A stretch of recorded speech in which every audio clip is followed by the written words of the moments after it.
बिस्मिल्लाहिर्रहमानिर्रहीम। अस्सलाम वालेकुम। 5 क्लास, उम्मीद करती हूँ आप सब खैरियत से होंगे। अल्लाह पाक आप सबको अपनी हिफाजत में रखें। मैं आपकी टीचर अबीर महर। हम अपनी क्लास का आगाज़ दुरूद पाक से करते हैं, सल्लल्लाहु अलैहि वसल्लम। जी क्लास, कल हमने कैप्टन कर्नल शेर खान शहीद के बारे में पढ़ा था, जिन्हें निशान हैदर का एजाज़ मिला हुआ है। आज हम सेकंड पेज देखेंगे कि शेर खान ने क्या किया था। वो जो कश्मीर के महाज पर भारतीय फ़ौजियों का मुकाबला कर रहे थे, साथ ही कारगिल के 17,000 फीट से ज़ायद बुलंद चोटियों में भी आप फ़ौजी अहमियत के बाइस खास मकाम हासिल कर चुकी थी। इन पहाड़ों पर सारा साल बर्फ़ जमी रहती थी। यही वादी कारगिल में पाकिस्तानी फ़ौजियों ने भी कई अहम चौकियां बना रखी थी। यहाँ पे पाकिस्तान की भी चौकियां थी और दुश्मनों की भी थी।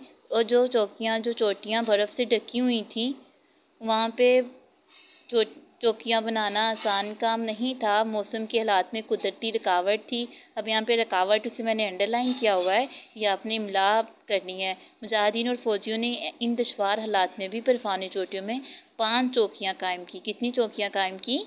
5 चौकियाँ कायम की, जहाँ से वो दुश्मन अफवाज के हमले नाकाम बनाते रहे। और इसके बाद इनका जंगी नुक्ता नज़र में बेहद अहम है। पाकिस्तानी फ़ौजी इन चौकियों से भारतीय फ़ौजी की रसद का रास्ता बंद कर सकती थी। यही हर वक्त होशियार रहने और दुश्मन की नकल और हरकत पर नज़र रखने की ज़रूरत थी। दर हकीकत इसकी हकीकत क्या थी कि पाकिस्तान की नफरी बहुत कम थी।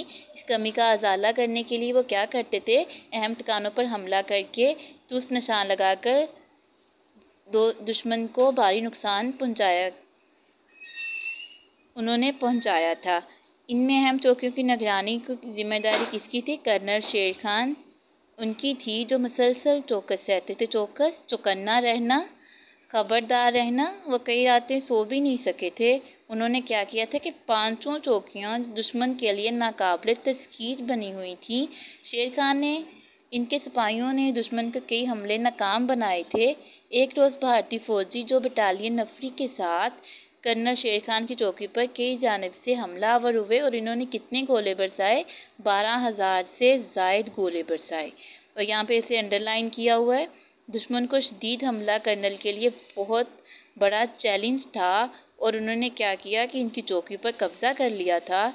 फिर भी ये हौसला नहीं हारे। अपनी मुट्ठी भर जवानों को लेकर दुश्मन पर टूट पड़े। मुट्ठी भर के बहुत कम से नौजवान थे और गहरे गाँव, और जल्द ही दुश्मन को वहां से भागना पड़ा और ज़बरदस्त मार्के में कर्नल शेर खान शदीद ज़ख्मी हो गए।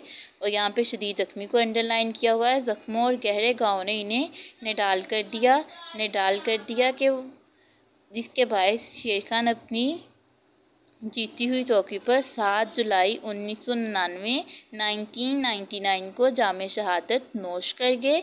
इनके साथी बताते हैं कि जब ये शहीद हुए थे तो उंगली जो थी वो बंदूक की लबलबी पर इस तरह जमी हुई थी जिस तरह टीपू सुल्तान के हाथ शहादत के बाद भी तलवार थामे हुए थे।